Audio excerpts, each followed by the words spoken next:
Good evening, wherever you might be watching this from. I hope you're staying safe in these trying times. So, today we will be looking at a brief introduction to what we know as algebra.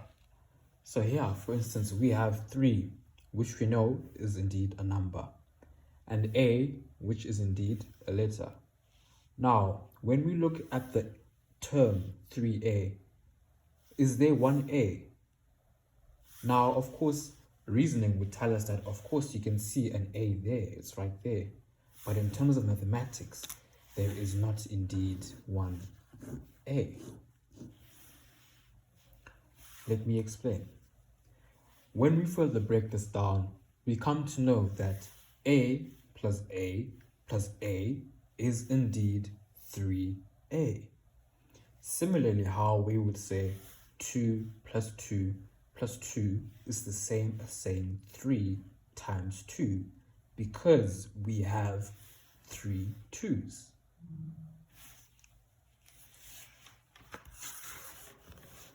Now we can look at an example of where we would normally apply algebra and many other examples to come after it. So, addition. A plus B. This, known as an expression, cannot be further simplified. So we only keep it as it is, as A plus B. Now, looking at this example here, how many A's and B's? If we count 1, 2 A's as given there, 1, 2 B's as given there.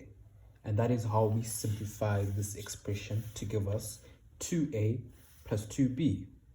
Now, it is important to note, this grouped together here, 2A is known as a term, but grouped all together as 2A plus 2B is known as an expression. All right.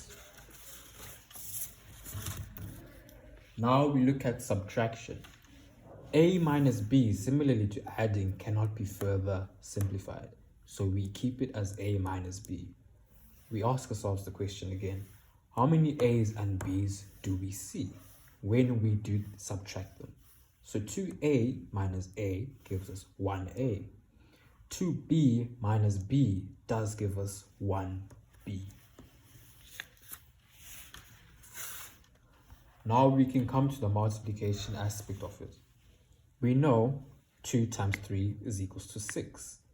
Now, however, 2 times 3 is the same as saying we have 2 3's.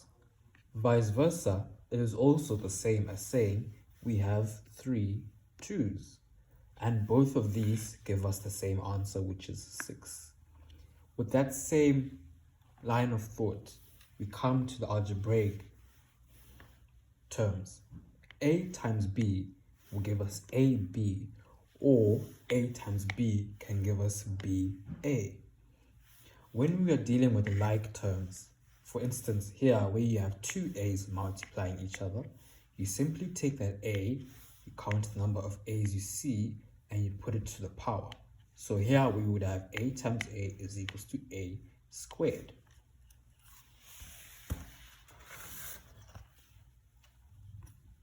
Division. We know that 2 divided by 3 is simply 2 over 3. When it comes to algebra, we can simplify this and put the A on top, B at the bottom, as we normally would, giving us A over B. Now, similar concept to what we did with the multiplication of to the powers. A to the power of 3 divided by A to the power of 1. First of all, we focus on the powers and say when 1A is taken away from A to the power of 3, 3 minus 1, we are left with 2A's, which is then given here, A squared, which is the same as saying A times A. Now, as a rule of thumb with mathematics, practice does indeed make perfect. So take this opportunity to pause the video and try out these questions. All right, let's look at the solutions.